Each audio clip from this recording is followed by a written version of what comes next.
someone kicking or punching on the front or a mean face.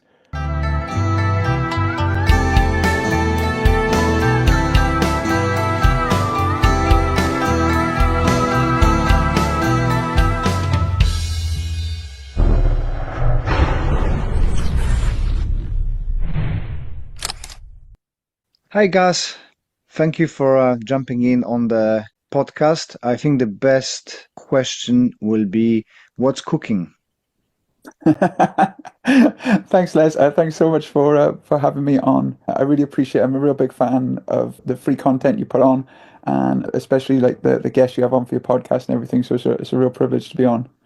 Thank you. So what is cooking? Yeah, that was the idea. Obviously, you've written many books and you've probably read many martial art books, and they have a tendency to follow a very similar. I'm not saying that every book's content is the same, but they tend to look the same. Either someone kicking or punching on the front or a mean face. And I just didn't want to do the same thing. So I always try and use analogies when teaching, maybe music or driving's another big one, but cooking for me is a great one. And as both you and I are big fans of forms and kata, we know that knowing a million kata doesn't mean you can defend yourself, much like having recipe books or even the ability to write down recipe books does not mean you're an amazing chef. So it was this contrast between trying to make the forms functional in systems where traditionally they could be called 3K karate or they could be called karate for competition or kata for competition. I just wanted to bridge that gap with my students, and again, like you share with the community, I just wanted to share my thoughts with everyone else and start a discussion going. Amazing. Can we start from your background? I've been listening to you on a Kicking with Chris, I think, podcast, and you are a Tang Soo Do practitioner, right? So kind Yes, of Korean roots. Can you take us through how did you get involved in the martial arts and so on? when I was very young, my dad introduced me to a lot of martial art movies, the classics, Bruce Lee, Jackie Chan, Sonny Chiba, and I always wanted to bridge the gap to becoming a superhero. And I thought martial arts was the way to do it. Like Batman knew martial arts, so I was like, right, well, I need to learn martial arts. And when I was 5 or 6, I tried out at school, and I never mean to badmouth this school. I just know they weren't in gis and suits. Mm. So it was a stand-up style, and basically I went for 3 lessons, and the bigger kids just beat up the littler kids, and I learnt absolutely nothing. And I just the Karate Kid film had come out, and I just thought, oh, that's real. And unless I found like a Mr. Miyagi or had private tuition from an old Okinawan master, then I would never learn properly. And I just completely abandoned exercise, abandoned martial arts, and went, well, that's not for me. And again, not to be a sob story or whatever, but when I was younger, I had brain damage, I had dyspraxia, I had meningitis, and I found out recently that I also at that time had a stroke. So coordination things, these things were very, very difficult for me. And I found sports and things very difficult to begin with. Cut to 5 years later, my little brother, he's in the same position as me. He's 6. He wants to do a martial art. We've moved town. It's a new leisure centre, new instructor. And back in the day before the internet, you would just walk into your local leisure centre and whatever was there, you'd take it up. And it happened to be Tang Soo Do. We'd never heard of it, but the instructor was amazing. My mum came to me after a couple of weeks of my brother being there and being like, no, you should definitely try it again. This is different from the school you tried. It's not the same. The instructor's amazing. The club's amazing. So I went along very skeptical at first. And after one lesson, I was just obsessed. And it was the first time in my life that I realized if I worked really hard at something, I could be okay at it. I could be good at it. And the club was really supportive. And I say that I love Tang Soo Do, but what I really loved was that club and that instructor. Because I could have walked into another Tang Soo Do school where the instructor wasn't like that, the club wasn't like that. So I never tell people that Tang Soo Do is the best thing in the world. I always tell people it's not the style, it's the instructor and it's the atmosphere of the club and the ethos of the club and things like that, which I know you heartily agree with. So it's always nice Mm. to when you meet people and talk to them, you realize that that's a similar story for them as well. Yeah, it seems to be across the board that, people follow the instructors instead of the styles. But you just heighten up my level of respect to you, learning that you had a brain injury and dyspraxia, and you are doing those videos with you jumping, doing like a very complicated and very coordinated stuff, which is very motivating. I'm not the kicking person. My body is not designed to kicks, but seeing how much effort you put in those videos, and just the consistency you've got and the improvements that coming with it, it's a huge respect to you. But how did you overcome the problems of coordination and dyspraxia. The reason I'm asking, I don't know if you know Don Kame. Yeah, no, Don Kane. Yeah, He suffered with dyspraxia as well, and karate helped him to kind of balance things out. He's still clumsy, but yeah. how was that going for you? Did the martial arts help you with Uh, coordination and stuff? What you feel?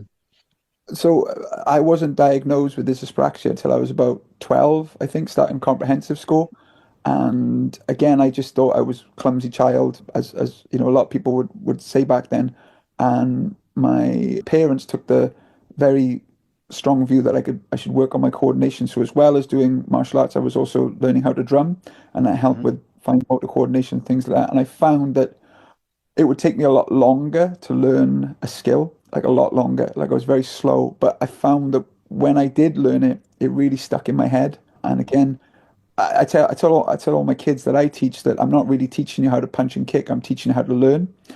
because if you can learn your individual way of learning, you're going to succeed in life. If you're constantly, and again, I think martial arts schools were a lot more guilty of this back in the day, but there was like this one size fits all. Why aren't you punching like everyone else? Why aren't you doing like everyone else? And now my approach to teaching and my instructor's approach was like, right, you're not getting it this way. Let's try learning it a different way. So it taught me about patience. It taught me about anything else. And I would just work on it nonstop. Like you said a lovely compliment about the kicks. I found those kicks very difficult. I was not a flexible person when I started. I couldn't touch my toes. Everything hurt when I did things, and I just loved it so much that I just wanted to get better at it. And at age 38, I finally achieved box splits, after training for like 20 years or something like that. So these things I always tell my students is, guys, it took me a very long time to work this stuff out. I'm trying to help you, whatever you want to do with your martial arts, I'm just trying to help you get there quicker and more efficiently and less painfully. Mm. That's very interesting because I'm nearly 30 years in martial arts and I still can't go anywhere low to even call it a box split. I'm like half a meter away.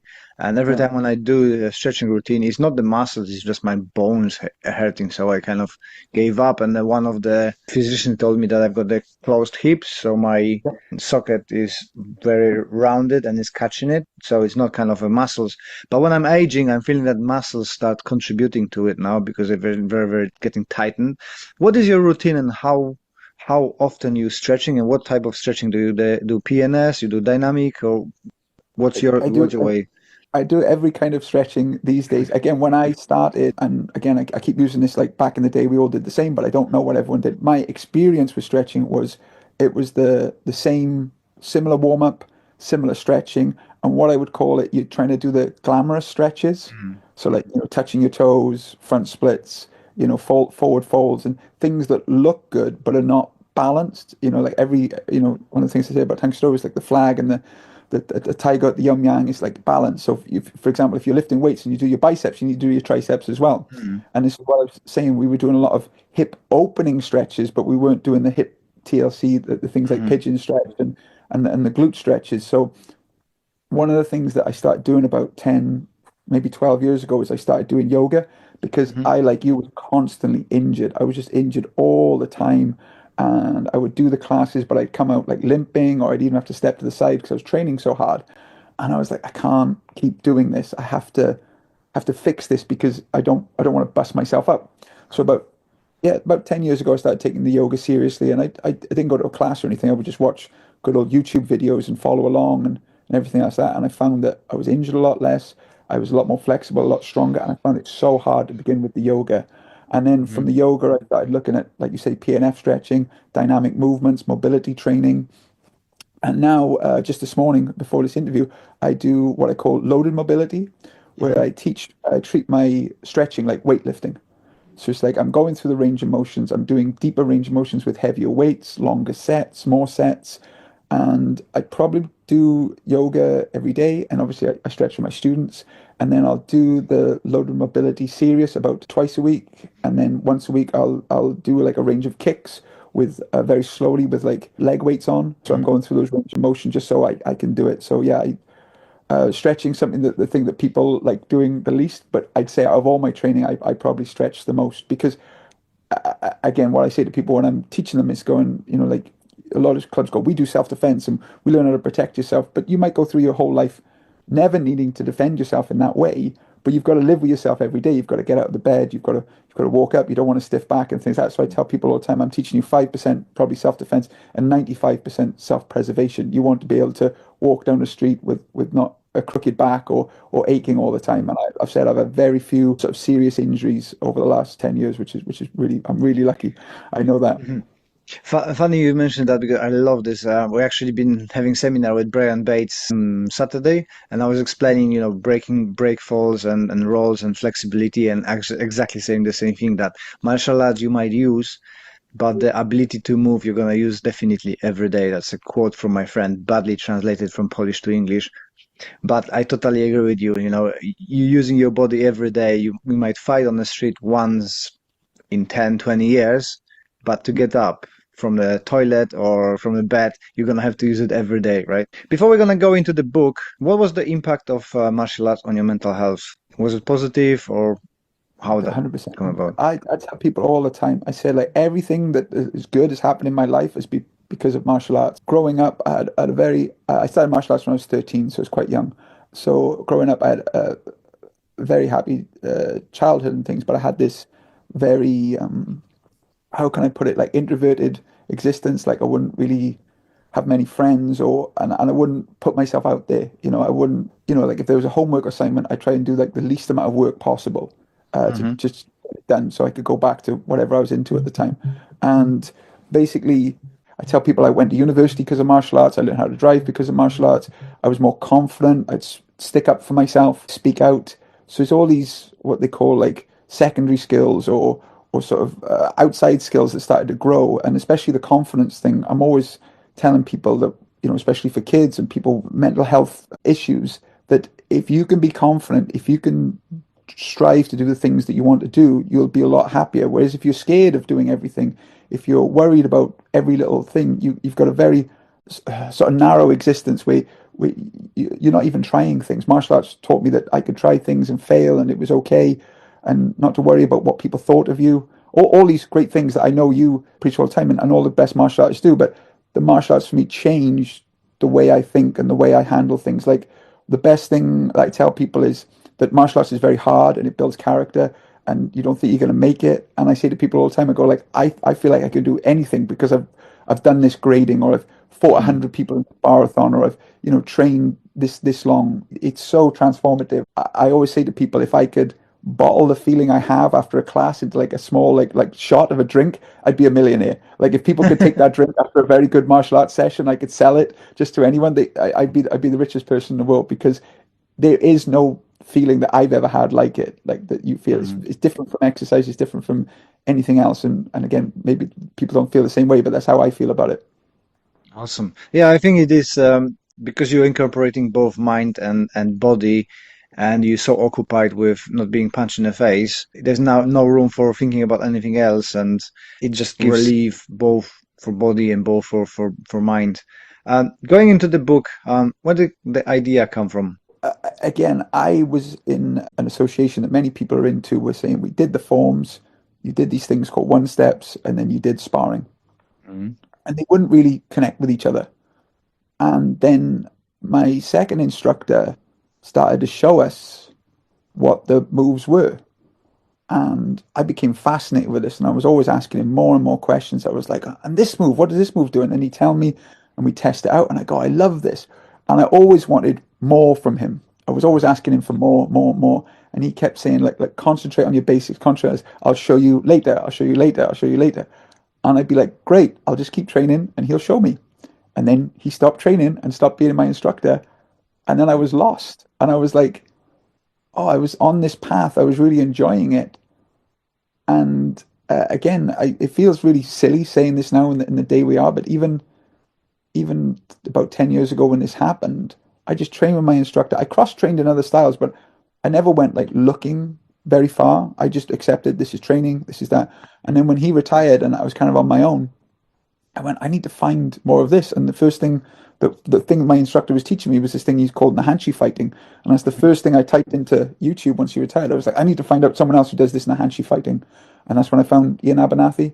And that's when I started listening to his podcast and going to his seminars. And even though he did karate and I did Tang Soo, it just all fit, and I just would explore the movements, and I'd say to myself, well, I want to know what every move in the form could be, and I want to test it out. So in my club, even though my association wasn't doing it, because I was very lucky at the time I had my own studio and I had a bunch of senior students who were coming up, we'd go like, let's try this move, let's try that, and then I'd be doing it in other systems. So I'd go to like a Filipino stick defense class, and they'd be doing a movement where they grab the arm and they chop in the throat, and I go like, that's middle chop, and I'd started to see these things all the time, and I go like, it's all connected. And I always say this, but I love Jesse Ancamp's analogy of saying we're all at the bottom of a mountain, and when we're so low at the mountain, we can't see the top of the mountain. As we get up, we start to see other people climbing up, and we start to see other stars, and we get to the top of the mountain, we realize it's all the same. Which obviously I know you know this, but it just came from that journey. So when it came to in my old association for your fourth Dan Masters test, you had to write a 20,000 word thesis. And I don't Mhm. know what people wrote about. I just heard stories about some people would go like, "God, it's a drag. I got to write 20,000 words," and they kind of force themselves to do it. And they'd write it about stuff like injuries, or they'd write it some like a policy. And I'd go like, Mhm. "That seems really boring."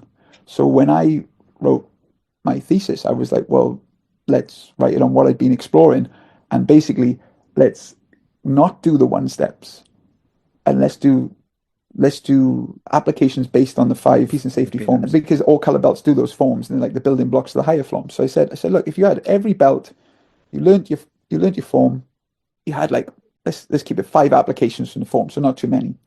And then each one they'd be an overriding principle, so they kind of connected. And then in our system we have solid belt, and we have a like a tag, a halfway point. So at Mhm. the solid belt, you learn the moves, and you'd have like 3 to 6 months on that. And then the following 3 to 6 months, you'd have the same moves, but you'd pressure test it. And the pressure test would start very, very easy at white belt. But Mhm. by the time you got to black belt, it looked a lot more like real self-defense and a lot more chaotic. So, when I gave that person that black belt, they would be an excellent teacher and demonstrator, because any student who'd ask them, what does this move do? What's its function? They can answer it. But also, they'd have a lot of real world self defense, where you probably know black belts, and I know black belts, where you see people putting black belts on someone, and you go like, that person doesn't. They've gone through the movements. They've done everything that's required for them. But if they were ever attacked, I'd be worried about their safety. And one of the things that I've always done is gone like, I don't want my students to get into a self-defense situation. But Mhm. when I put that black belt on them, I go, I don't have to worry about that person anymore. Both in life, they're confident, they're their own person, they own their situation. But also, if they were attacked, I wouldn't worry about it. A couple of years ago, my first black belt, he was attacked 3 times by the same person. The first time the guy grabbed him, he just disengaged and went, I don't want any problem. Second time, this guy ran after him with a stick in his hand, and he literally just kicked the stick out of his hand and disarmed him. And then Mhm. the third time, the guy just wouldn't get in his face. So he did like one punch, knocked him to the floor, and that was it. And I wasn't there, but he said like a load of people had just got out their cameras and filmed everything, and said like, wow, you did everything right. You disengaged, you tried to walk away. And I was just like, you're a model student. Like I just put a big like poster of him and Mhm. said like, look at our black belt here. Like I didn't want this to happen to him, but he did everything I taught him correctly. And what he Mhm. said to me was, he said when the guy grabbed him, he said it felt like nothing compared to how we grab each other in class, which is what you want, right? You want that thing Yeah. of like, you train so hard. So if you were ever in a situation, it wouldn't have that adrenaline dump of going, oh no, I've never faced this Mm. situation before. So that's what I want the pressure test to be. I don't want to kill off white belts, but I don't want to give black belts, the black belt for doing exactly what they did when they were white belt. I want it to get progressively harder. So it was taking these ideas that obviously I know because I've seen you at Abernathy's seminars, that we all know, and structuring them into a solid syllabus that could go alongside the forms that they were learning at the belt anyway. So you get your new form, and then you get these applications that match the form. Not that you get your form and then you learn these like 15 one steps that seem random and just like more things to memorize. So I always tell people I'm not making anything up. All the things that I'm teaching are out there in the world. They're very similar to probably what you're teaching your students as well. Yeah. I've just put it into a syllabus that maybe you're in a style that you're a bit confused about what your forms are, or maybe you're an instructor and you want to get into more a practical approach to martial arts, but you're not sure how to start. So it was a two-way guide. You could take it as the practitioner, but you could also use the book as an instructor. So I wanted it to be quite universal for everyone. Cool. You mentioned that wrote the thesis on for your grading. Mhm. How that was taken by your organization? Did you have much of a resistance to your approach? Because I know from karate background that people who try to introduce the practical karate and are with a 3K organization, they found a lot of time, not always, but a lot of times, a resistance that, you trying to do something that is not within the lines of the organization. Stop doing that. How that was for you? So there was a resistance to how I was doing things differently from everyone else. And basically, I was very lucky that my instructor at the time, he encouraged me to have a YouTube channel. So my YouTube channel is about like 12 years old. It's quite old now. And it starts off very simple. I put on how to twirl a staff, something that's really simple that someone could follow. And then we'd put on a grading or we'd have a tournament and I put, like the highlights of it out. What happened was I did one of those kicking videos, the Kicktionary one, where I just challenged myself to do 200 different kicks. I was like, let's see if I can do this. So I put that video, and then my instructor retired at this point, and the guy who was in charge then sort of said, "Oh, you shouldn't be doing these videos on these crazy kicks. You should be doing tutorials for basics." And I said, "I'd love to do tutorials for basics. I just didn't know if I was allowed." So I started doing these tutorials for fitness, for stretching, and for applications. So I'd started to put that out in the world. So my association knew that I did this, but also stretching, fitness, and the application. So I started to put out a couple of these application videos. So when it came to my thesis, they kind of knew that that was what I was into, and I've been to some Abernathy seminars and other people as well. And then the one thing they asked us to do is to have a mentor. And I knew no one Hmm. in my association knew what I knew. So I couldn't really ask anyone there locally. So I asked Ian to be my mentor, and he accepted. And I was like, that's great. And we'd been chatting for years at this point, so he knew what I was talking about, and he trusted what I was doing. But it was nice to have that backup. Hmm. And in America they had a council of basically taking the thesis in, and I Hmm. gave my proposal, and they said it was too ambitious. And I just laughed at that because I was like, I've been doing this anyway. All I'm doing is really writing it down, what I'm doing Hmm. anyway. So I obviously the process took a long time, but I found it quite straightforward because it was everything that I'd been doing for the last decade. And then when it came to handing it in, I needed Ian to sign off on it. And at the time he was having a child, he was very busy, and I felt really bad about bothering him, but they wouldn't take it in. And I said, Ian, it could just be a couple of words. All you got to do is write something. Hmm. They won't accept it without you. And so he said, I'm going to make you a video. And I was like, great. So he sent me the video, and then I uploaded it to a YouTube page, and I handed in this thesis, and they had a submission form, like a jot form or something, and it had a limit. I can't remember what the limit was now of how big the thesis was, but my thesis had so many pictures and so much in it that they had to change the upload site because it just was too big. And then I handed it in. They told me I passed that part of the thesis, but on YouTube you can see how many people have seen your videos. Hmm. And this was a private link that only they had. So they never even watched the video. So I don't even know if they read my thesis. I have no idea because soon after that, that's when we left for other reasons, but they didn't accept it. So I don't know if anyone read it or I don't know if they liked it or not. When I wrote it, I tried to put as much effort into going, oh, it'd be nice to have it published one day. And then when we left the association about 18 months ago, I said, well, I want to put out the thesis as a book. One of the advice that Ian gave me when I first left my job, he's like, people will take you more seriously if you're published. He said, I Hmm. haven't written a book in 20 years, but people still talk about that book that I wrote. So I said, well, I've got a book.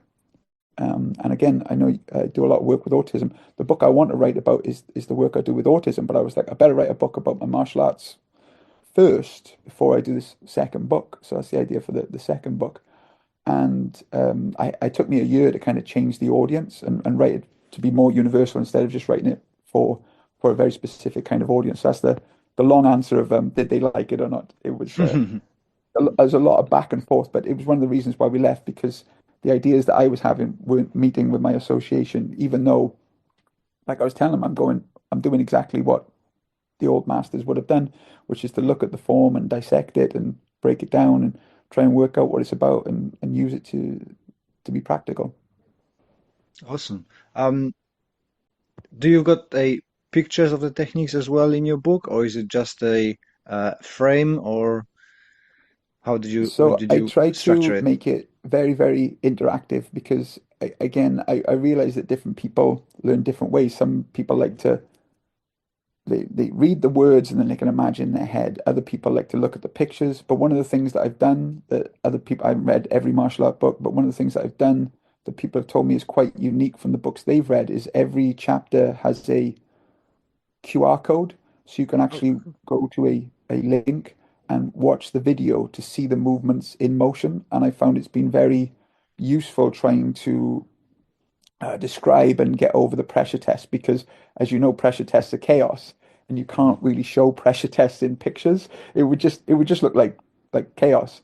So the Yeah. videos have been very useful in showing how it goes from a very simple pressure test. I think the white belt one is they just grab you and they put a bit of resistance in to the end one where they really go in after you. And the videos have been very useful for that. So I've tried to make it as interactive as possible for everyone. Again, because I know that people learn differently and people have different ways of taking in information. That's a huge amount of work to have a video for every chapter. Is that make it And your process much longer, isn't it? well, I had to do it again because obviously the old videos I did had the old patches on, and we had to refilm it again. So everything had to be done twice. That's what took the longest time with the photos and the videos and everything. It had to be done again. But I make videos every day, so it was doable. But it's about again. I've got a very good friend of mine who is behind the camera, behind the pictures, Michael.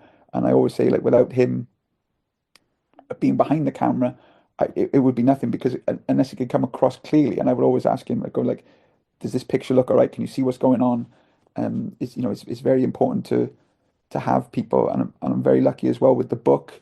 Again, I wrote it as a very set audience, and again, Mhm. I've never written a book before, so I don't know the process. And another one of my students, Jess, she's very creative, and she's helping me make it look as attractive and accessible as possible. So even though I've written it, there's a team of people behind me who've been supporting, Mhm. checking it over, looking at it, having discussions back and forth. So it's been a long process, but I'm really excited about it, seeing the finish line now, going from my computer screen, seeing it every day on my computer screen to actually holding a physical copy of it. Mm. Are you publishing it with Amazon, or you got a publisher to actually publish it? So I know you do yours through Amazon, and Mhm. I looked into that as well. But I found a local printing company who prints my friend's magazine, and they're going to do a small run for me. So this is why I'm doing pre-sales to find out how many I should get printed Mhm. before May. And then if someone sees the book and they'd like to publish it, that's fine. But when I was looking down the publishing route, as I've heard you talk about in your podcast, it's very difficult and Mm. it causes a lot of problems. Like doing it yourself is just so much easier. I was just pleased to have a local printing company who, they're very reasonable and they're going to proofread it all before they print it as well, which a lot of places they don't really care. Like they'll just go, Mm. I'll put out everything. But this publishers, they're really big on like we'll proofread the whole thing for you and we'll make sure it makes sense. And I've seen the quality of their work is excellent quality, so I'm really excited to It's see it nice. printed. It's nice. I think it might work very well for you. I think that making a connections with local organization is so much beneficial. I didn't found if I found and been in a situation like you, I would probably do my as well printing. What I like about Amazon is that it takes off all the shipping and dealing with people not happy. If you, when you're selling it to the kind of group of friends that you know people, everybody praise you. But when it's going in the wild, wild world, it's people like, oh, I don't like it. That why did that come in 2 weeks later and stuff like that. Plus, I learned that shipping outside of the UK from home is a bit problematic because they're putting extra taxes on, and I don't know Mm. how much it's gonna be. So like people in Norway getting my book and said, oh, that's another £8 on top of that. And I didn't know that, So it's Yeah. a bit of a mess. So in that terms, I like Amazon, but in terms of kind of having a control of your book is a little bit off. It would be nice to work with somebody local who can support us and stuff like that. But maybe in the future. Um, you said you've been working. with people with autism, how are you having a group of autistic students in your club, or that was your part of the work before you? I think you are a full-time instructor now, right? Yeah, so I became a full-time instructor in 2019, so not that long ago. And again, when I did martial arts, no one ever told me you could do this for a living. No one ever told me that. It just got to a point where my club got so big, I couldn't run my dojang, my gym, and work at the same time. It just became untenable. An opportunity came for me to leave my job, and I just jumped at it. And then I really didn't think that I could do the martial arts full time, but it's just worked out and it's just got better and better as the years have gone on. But one of the things that happened was I would be doing, because I had my own place, I'd be doing private sessions. And I first thought of the private sessions as being for people who did shift work, adults who needed some extra help. I didn't really think it was for children.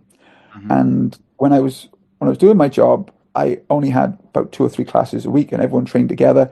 And the age thing about when someone would start, I'd go, well, it's 7, but the kids need to know their left from right. I was like, I need that because the pace I taught the class at the time. And when they were under sort of 7, I would send them over to another instructor who was like 5 miles down the road, and I go, she's got what we call a tiny tiger class. She's got a 4 to 7 class. Send them over there. And one evening, a mum brought a child to the class, and he was just running around the room like I'd never seen before, and he was making noises like a penguin. And I was like, this kid can't survive in this class. He's not going to be able to do it. And then when I was about to make the speech to her, like, you need to send him to this younger class. She was like, he's 8. He's too old for that class. And I just saw the look in her face. She was just like, I've taken him everywhere. Like, I need a club for him. And I didn't want to send her away. So I just said, well, I could do privates with him to try and help. There's a real, it wasn't planned at all. And then I did some work with this lad, and then someone else heard about what I'd done. So they brought their child over to me, and it just get grew and grew. And this over the next, this started in 2018. So over the next 3 years, this kind of built up. And then in 2021, I was like, right, well, I need a class. So the way I structure it is I start off with what I call a half-hour assessment, Hmm. see what they need. Do they need more private sessions? Can they go straight into what I call the mainstream class, or do they do what I call my ASD TSD class, which is only 8 students, all ages, and I have a lot of helpers, and it's done at this pace where everything's quiet, everything's slow, very patient. But what I would say is all the students who have stayed with me, massive success. So I often talk about in my videos, I often talk about one of my first students who started with me, Daniel. When he came to me, he tried a class. He's running around screaming, couldn't do it. He did my one-to-one sessions. He progressed to a smaller class, and then he came to the mainstream classes. He came to seminars. He entered tournaments. Now he's one belt away from his black belt, and he's doing the hardest class. And he's actually coming up to the UK martial arts show with us to do the show with us. And he's gone from someone who couldn't do anything, I couldn't touch him, to doing everything in 5 years. And it's been Cool. amazing. Yeah, I've got my student Danny who pretty much Yeah, was the same, so didn't know left from right, although he was an yeah, adult. Um, that's it. 11 years later, he's a black belt now with us and does everything really complicated, combinations, groundwork, throws, takedowns. He's not, perfect, but yeah, so he put up so much, such a huge amount of work that, he fully deserves that black belt and he can handle himself, I believe. So it is great to see that other people do that kind of work as well and working with those people because it's so easy to, like you said, that lady came in and she said, "Oh, I've been everywhere." It's so many people just refuse to put their hard work into um, helping those people. Very rewarding. And again, one of the things is that a lot of people tell me is there aren't a lot of people doing what I'm doing. Hmm. So again, the idea of the videos I put out, I've put out a couple of videos on how I've helped people with autism, and the things I share are saying I'm not trained in helping people with autism. I'm trained in martial arts. And I'm saying, look, if you've got your own gym and you want to do this, I mean, again, it's not very profitable because you're doing small classes. So I can see why Hmm. people who are trying to make money won't be into it. But I'm saying that nothing I'm doing is revolutionary. For me, it's the introduction. And it's the same going back to my situation. was because my instructor was very patient with me. I was able to pick it up eventually, and that's what I would say with all my students with any what you call needs or extra attention is that if you can give them the right introduction, if you can give them the right sort of push and go at the right pace, they can do anything that your most accomplished students can. But if you rush them, if you're always saying like we have to grade every 3 months, or you have to be entering these tournaments, you need to be winning, otherwise you're not helping this club. I find that very disheartening. And one of the things we've done since we've left our association is we've managed to put on our own small club tournaments, and we have a ASD division. And it's not about winning medals or anything, but it's about them getting up, doing their forms, having a bit of fun with sparring. And there's always the parents who come and watch, and you can just see the look in the parents' face going, it's so nice for Mm. my child. And some of them aren't children, they're adults, but even when they're adults, they don't get out much. Look at them interacting, look at them being around other people, look at them growing. And it's wonderful, whether they have autism or not, to see all students get these abilities when they get their belts. It's just to me, it's the greatest gift of teaching, seeing these students go, like you say, when they come in, they don't know their left from right, they can't do this, they can't do that. And then a year down the line, 2 years down the line, they're doing these incredible things that you're just like, wow. And this is one of the things why I film everything. I film all their gradings, I film all their tournaments. I tell my students all the time, especially when you do that thing where you're hitting a wall. I'll say to them, go Mm. back and watch your white belt testing. Look how far you've come. Look how much more flexible you are. Look how much stronger you are. Look at all these achievements you've made. Because going forward, like I say, it is always going to get harder. So sometimes it can feel quite daunting. But look what you've achieved. Look how far you've come. So you changed to a full-time martial artist because of successful uh, group. What's the recipe for successful group? Because I'm struggling, although I'm teaching only adults. Well, I'm not struggling, but it always could be better. What is your recipe for success? I, Again, like what is seen as success?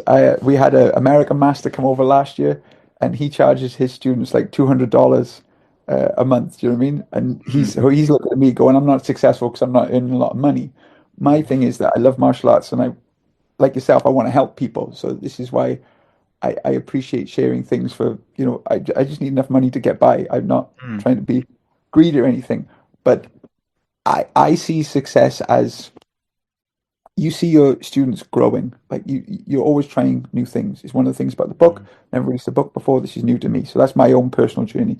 So again, they say this thing about, bad instructors just shout, and, good instructors show, and great instructors inspire. So I'm always trying to put myself out there and say to my students, I'm still learning, I'm still being there. So I'm trying to be a role model for my students. One of the things in Korean that sabanin means lead by example. So I'm trying to be a good mm. example to my students. In terms of growing your class, or making your classes bigger, it's very hard.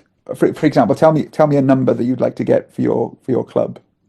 So my goal for this year is to have a 50 adults training. I'm at 35. Okay, that's good. That's not far off at all. So what Mm, I found was it's very difficult to get 50 people training together, if that makes sense. mm, And as a teacher, like it's one of the things that Ian says about Germany. He said, oh, he'll go over to Germany, and there's like over 120 people at a seminar, which is great, yeah. but he can't get round to everyone. So my dojang is very small. You can fit comfortably about 25, 24, Mhm, 25 people in there, but after that it gets really crowded, and I can't, in an hour and a half, 2 hours, I can't get round everyone. So one of the best advices I had from this guy called Gordon Bertram was, instead of trying to get lots of clubs of 50, try and get small clubs of 20. mhm, So, for example, I have I do teach kids, so I have a tiny tyke program that's about 25 students. And that's 4 to 7 year olds. Then I have an 8 to 12 year old program that has about 25 students. And then we have the autism program that has about 16 students. I have a adult junior class that's about 20 students. And I have a senior student that has 20 students. And I have a very advanced sort of black belt level that has 20 students. See what I mean? So I'm not trying to mhm, get like 200 students all in the same building at once. I'm doing lots of small classes, but you're teaching all the time. That's the problem. Like I teach a mhm. lot.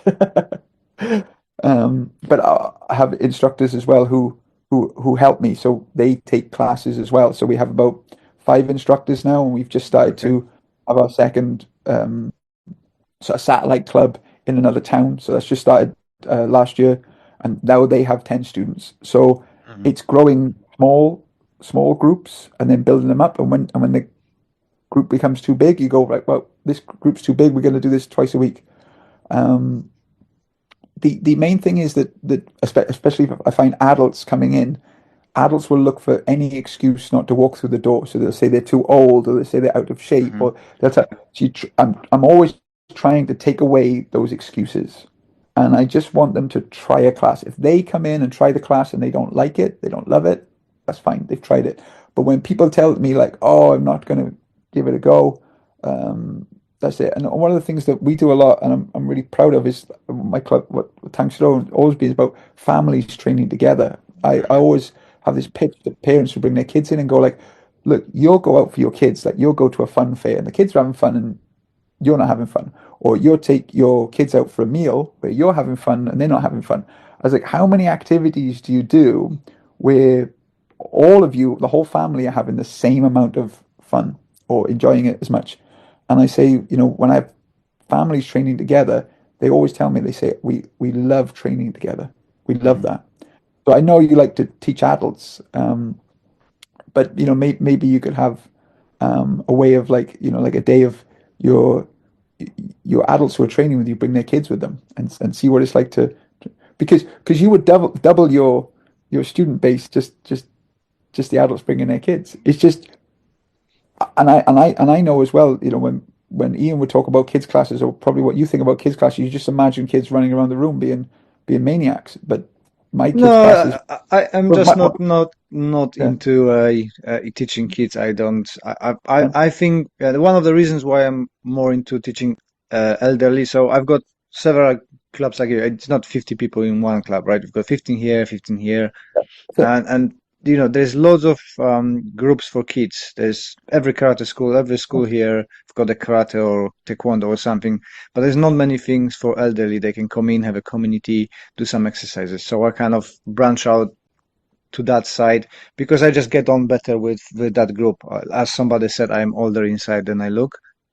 And then, I've got that elderly aura apparently, so I just enjoy that better. So it's a kind of on purpose decision to go that route and find and carve stuff. That's totally fine. But that's the biggest thing. Adults will look for an excuse. You try and take that excuse away from them, and get them into the class. And again, once they do it, especially the people who will give you that excuse saying I was too old for this, 6 months later they'll tell you I feel amazing now. I've lost so much weight. I had this crick in my back. It's gone. We had one lady who came in. She had really bad arthritis, and she said it went with the training.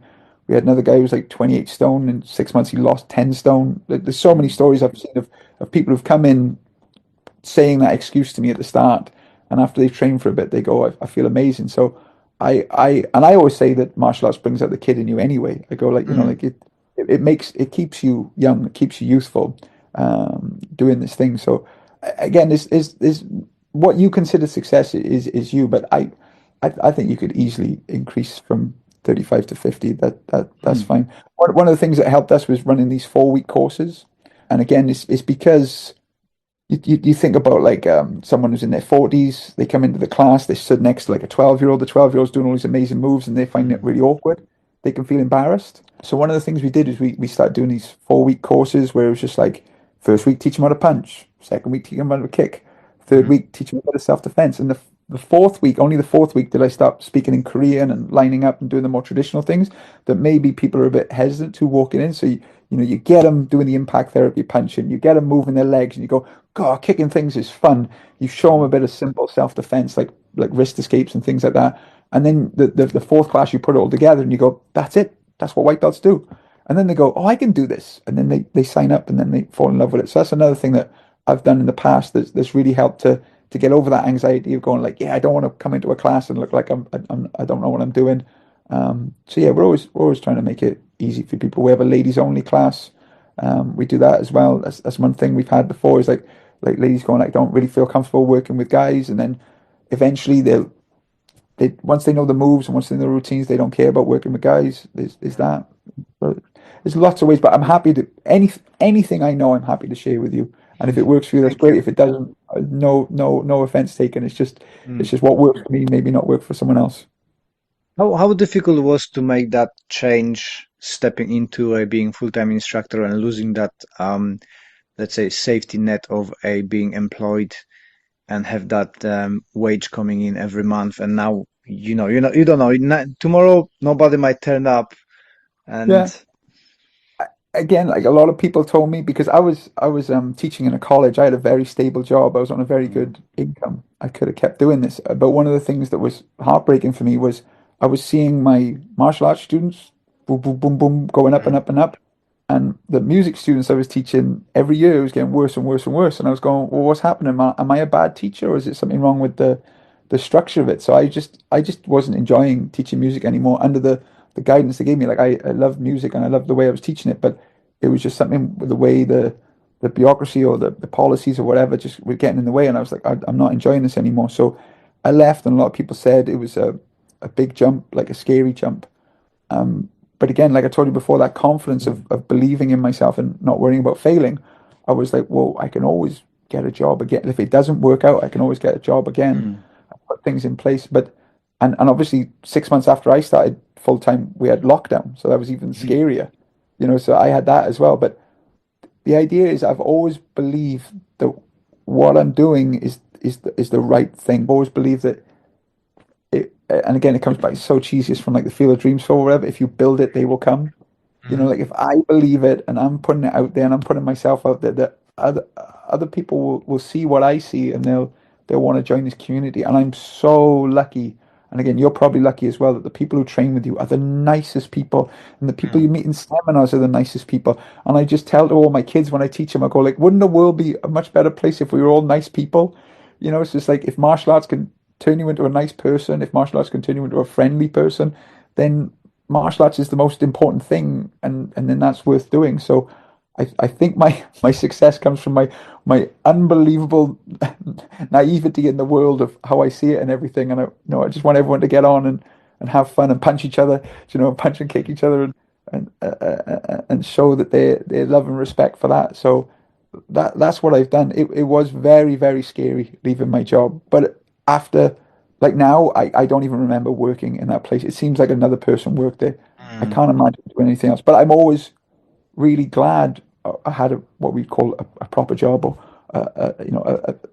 a monthly wage, because now when I'm working towards my business, I have this mentor. I go, if like I work harder, I mm, will do better. So it just again, it forces me to work harder. So that's the way I look at it. awesome. um, in couple of least amount of words, how would you describe core values for your club? I done this experiment with Hanshi Mark House, who asked me, if you boil everything to the least amount of words, what is your Yeah. core principle that students coming in and they see the badge on the wall? Um, So, so we have a motto. I think every gym or every dojo should have a motto. So a Mhm, lot of clubs are competitive. Like you got your judo, your kickboxing, your jiu-jitsu, whatever it is. It's about winning. It's about beating people. And my instructor, the very first instructor I had, Chris Long, throughout my martial art training, has always said that competition's with yourself. So I wanted to summarize that in a little thing to write on the wall in the gym. So our motto is master the enemy within, and all others cease mm, to be. So everyone's got their own issues, like you say, mental health issues, autism, could be a physical disability, whatever it is. If I can help them overcome that, then they're winning in life. So that's the way I look at it. And then again, the three things I tell people that I'm trying to do with the club, everyone, whether they want it or not, needs to be healthy and fit. You need to be mm, strong, you need to be healthy, both mentally and physically. Everyone needs to be part of a community. As we learned from lockdown, being on your own is bad, and training on your own is never as much fun as training with other people. So you need to mm, be part of a positive community. So we're promising that as well. And everyone needs goals. Again, like like there's this happiness thing that if you've heard it before, I apologize because I tell everyone, but I think it's really important. There's three kinds of happiness. There's short-term happiness, that's a meal, a roller mm, coaster, a night out, very intense but doesn't last very long. There's mid-term happiness, like a job, a relationship. It's got a high, but then it will sort of peter off at some point. And then long-term happiness is a garden. It's mm, very slow. No one else really sees the happiness you have from your garden, but it makes you very happy. And the more work you put in your garden, the more it will grow. And I tell everyone all the time that martial arts is my garden. And I mm, just keep putting more into it. And that way I can be as excited today about doing martial arts as I was when I was 13 years old. Awesome. That's very good. That's a very good analogy. I like it. Sorry if it was Um, too many words, but that's no, no, that's that's fine. That's fine. That's fine. Yeah, at least it's not, the black belt is the white belt who never gave up, right? Which seems to be in every gym. But it's not that either. It's I love being the white belt in the class. Like usually on a Monday, I didn't go today, Mm, but usually I do jujitsu on a Monday and a Friday, and I'm the white belt in that class, and I get choked out and strangled by all sorts of people, and I mm, love being the white belt in the class because I'm getting the most out of the lesson. When I'm like the black belt and I've seen all this before, I'm like, yeah, I've seen this before. I might take like a nugget of information here or there, but when I'm a white belt in the class, I just go like, I'm gonna get one whole hour of I'm gonna learn loads. So I just love challenges. I love things being difficult, and I keep doing them until I make them. I say it goes from awkward to satisfying. When you learn something mm, new in martial arts, and nunchucks is the best thing. When you first start doing nunchucks, you go, "Oh my God, this is so awkward. I'm dropping all the time. I'm hitting myself in the head." But when you see someone really good with nunchucks, they look amazing, and mm. it must be so satisfying. Like I've learned it myself, like so satisfying to be able to do that. It's a wonderful transition from awkward to satisfying. How do you find BJJ? You're doing BJJ, right? Brazilian Yes. or Yeah. how do you finding in your young age? I suppose you're kind of similar age to me. I'm doing Yeah. BJJ as well. I'm white belt as well. I'm being tapped out all the time as well. How do you finding on kind of level of putting the effort against the 20-year-olds and surviving the class? Yeah, again, I love it because for me, I am actively pressure testing Mm, everything I've ever done. So when I'm trying these things, I keep saying to myself, I go, like, striking's really important. Like, it's really hard to put any lock on anyone if you're just trying to manipulate their body. But if I could just hit them mm, in the face and move, do you see what I mean? So I always yeah. tell my students, well, like, you're never going to put a lock on someone or a throw on someone when they're just standing there. You need Mm, to ring the bell first. So you need to be good at striking. But the idea of the the jujitsu is I've got a lot better at surviving. The hmm. jujitsu, like it's getting as I get better, it's a lot harder to tap me out. Yeah, yeah. Which is what I'm trying to teach. I'm trying to teach survival. So when I go to my students, I go like, look, we're never going to be great grapplers. That's not going to happen. But if I can teach you how to get out of a choke, if I can teach you how to get Mm, back onto your feet, these are good skills that I have tested in the jujitsu. There's work for me, and hopefully they'll work for you in a real mm, life situation. So I understand that the jiu-jitsu is a sport. All those guys are training to win competitions. I was lucky enough to try a jiu-jitsu competition last year, which was something I never thought I'd do. So that was fun, and I'm trying to do one a year now. I'm going to do one a year just to see how it goes. But again, I love it being so different from what I've done for the past 30 years in terms of striking. And when I do see a connection, like when I see like a move that is from a form that they're doing on the floor that they don't know anything about the form, that always makes me uh, smile. And I go, like, that's that move. Like keep real quiet. That's that move that I've learned. They're doing it. They're doing the move. Like mhm, sometimes my jiu-jitsu instructor, he'll say that he's not he's the least martial arty person. So he'll move his arm across like that and he goes, Gus, what's this called? And I go, that's an out to in block. He's right, guys, we're mm, all doing an out to in block to move their arm across. Like that he doesn't care about the name or anything. He just wants to be mhm. functional. Yeah, Just complete we've got. opposite of the way I was trained. Yeah, well, one of our well, the main coach in the academy I am with is other day we've been doing some takedowns and said, do it like Les would do it in Sanchin, do it Yeah. like it's like, oh, you Yeah. know something. I'm impressed. But there we go. That's it's the opposite. Like again, they're taking the move of like they come up with the move, they make it work, and then they need to have a name for it. Mm. That's And what a then we form go is. from karate and we've got the name for it. We got the name for it, but we don't know where the name came from or why the name was there. So again, it for me, it's the circular nature of the martial arts. They're doing the same Mm, thing, but they're testing it first and then saying we've got a name and a drill and a principle for it. Whereas we're going, we've got a name for it. All right, let's come up with a drill for it. Has it got a principle? Let's pressure test it. So mm, it's a circular thing. And it's not one, two, three, four. It's circular. You can do it in any order, but it's beautiful. I love it. mm. What's the future hold for your club, for your books? What's the plan? Again, I never think that far ahead. Like I tell people all the time that I fall into everything. Even writing the book, I didn't plan to do it. It just happened. So it's all that. Like I said, the plan is that I would love to help more people Mm, with helping people with autism because I've seen so many parents who are literally thanking my hand saying, or my little, again, I'll just use Daniel because I've mentioned him previously, but Daniel, we'd go out on holiday and he wouldn't play with his cousins. Now he plays with his cousins. Daniel wouldn't sit in assembly. Now he sits in assembly. Daniel's doing really well in school. And it's not just Daniel, I'm just using this as an example, but people would tell me it's changed their lives. Like if I can help more people change their lives to have better lives, then everything I'm doing is worth doing. It's like you've said before, if you can help one person, Mm. it's worth doing. And this is about Yeah. putting the book out there. It's throwing my hat into the ring and trying to help people who aren't in my immediate area. Because people Mm. will, always tell me, especially with the autism, go, man, it'd be great if your club was in Bristol or your club was in Cardiff or wherever, like just out of reach of being worth traveling Mhm. to me. They'll say that to me. So if I can write a book or help an instructor set it up, I would love to do that. I'd love to help more people through martial arts, as it's helped me. Awesome. Where people can find your book and where can they pre-order the book? You're not At selling the it yet. moment, they can pre-order it from my website. The next Hmm. stage now is that I plan to put it on a site like Amazon, so people Mm. can organically search for it. Like just type in Tank Sudo and then find my Yeah, books. That's the next stage. That's one of the things I was going to chat to you about, maybe off air. But sure. yeah, that's it. And then I'm launching it in the UK Martial Arts Show. You'd be able to go there and get a physical copy from myself at the table, and that's on May Awesome. 3rd. Awesome. Listen, I appreciate your time.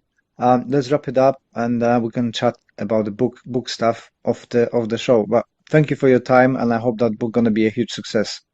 Thank you so much for having me on, Les. Absolute pleasure.